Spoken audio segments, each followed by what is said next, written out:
All right, football's back tonight. Bum, bum, bum, bum. It's back. We're ready, baby. We have been so freaking pumped this offseason for this to come, and it's finally here. Tonight, the Ravens, the Chiefs, they kick things off. I'm going to be watching. I know most of you guys are too. A lot of fun, a lot of implications in that game. I made my picks for the season. If you didn't see that, check it out. I also made my upsets.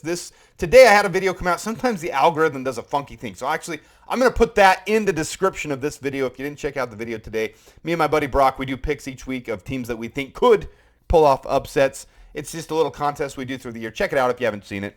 But I want to hit something head on before the season starts. Every year, stuff comes out, narratives, different things. And the big thing circulating right now, this is a couple of posts from Twitter. It's flying around like crazy. And there's some people that are Bears saying, yeah, this is awesome. He's going to be the one to break it. And there's others saying, oh, Caleb Williams is going to suck because no quarterback. And I've been a part. I've said because of this, number one, it's hard for number one. They're going to have an adjustment to the league. Number one overall picks have a hard time. Let's give context to it.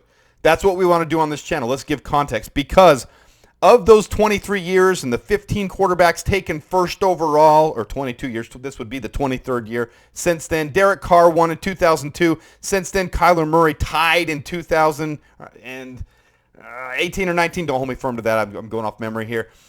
But no quarterback has won. Well, there needs to be context given to that.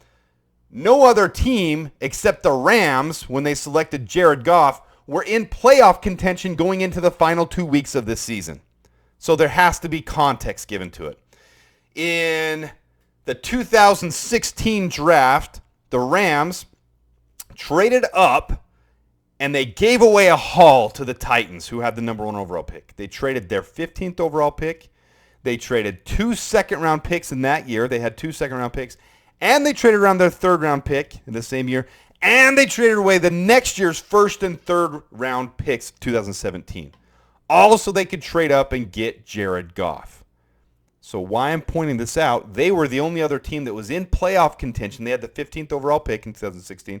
The only other team in playoff contention besides the Bears that have picked first overall in the next year and got a quarterback. Now in 1978, I just looked this up. I'm sorry, I didn't have it memorized. 1978, Earl Dickerson had a similar situation where they traded up to get him at running back. The league has changed a lot since 1978. So it was a similar situation where they were in playoff contention and they traded up to get him. But no other team has traded up to be able to get when they were in playoff contention. And the difference is, this is what I want to go over, the Bears didn't have to give away a haul like the Titans did to give it. The Titans gave away their entire future of that year and the next year to do it. The Bears didn't have to do it. We all know the pick that happened from Bryce Young.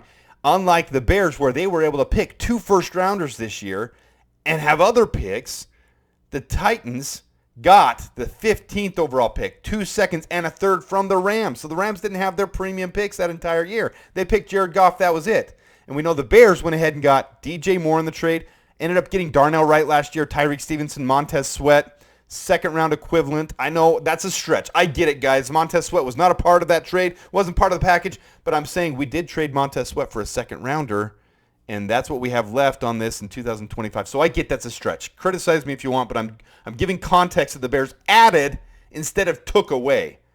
And then the Bears got Caleb Williams and Torrey Taylor, and what needs to be mentioned here is not only that, we didn't have to trade away this year's draft picks. We still got Rome Odunze. We still got Kieran Amagaji. We still got Torrey Taylor.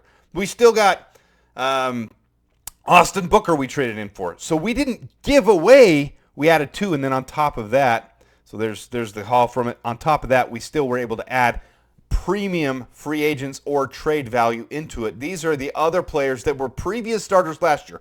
I realize we got even more. Ryan Bates, other players, Everett, we just barely got. There's other players we added to the team as well. But these are 4 other starters we added to our roster this year instead of subtracting away. We got Keenan Allen, we got DeAndre Swift, we got Coleman Shelton, we got Gerald Everett instead of subtracting away. So this team didn't have to subtract away to get Caleb Williams. He was gifted us. He fell into our laps. We didn't have to trade up and give away the haul, and that's the difference this year. That's why Caleb Williams is going to be able to have the opportunity to be the first guy to be 1 win instead of 0-14-1. That's the difference this year. So thought I would point that out. It's important to have context and things. I have no doubt the Bears are going to beat the Titans. I'm not worried about their defense, their turnover, their the new offensive line in the Titans, the new coach, the new offense. I'm not worried about all that. When you put it down on paper, the Bears are the better team. And this year, the Bears seem like the team that would be prepared to come into it. And I'm not worried about Shane Waldron like I was Luke Getsy. Shane Waldron will be able to adjust and adapt on the fly when they see what the Titans are bringing out that are different. I'm not worried about it. Of course, the Bears need to be prepared. They need to worry about it. They need to do their part to be prepared. I'm not worried about it. I have this as a lock. We are winning this game handily, and that's why. We didn't give away the haul. We got the haul, and we were gifted Caleb Williams, and that's the difference. With that, enjoy the beginning of the season. Enjoy kickoff. Enjoy the Bears on Sunday. I'll put out more stuff before then. This is going to be a lot of fun. Claws up, bear down, and dabears.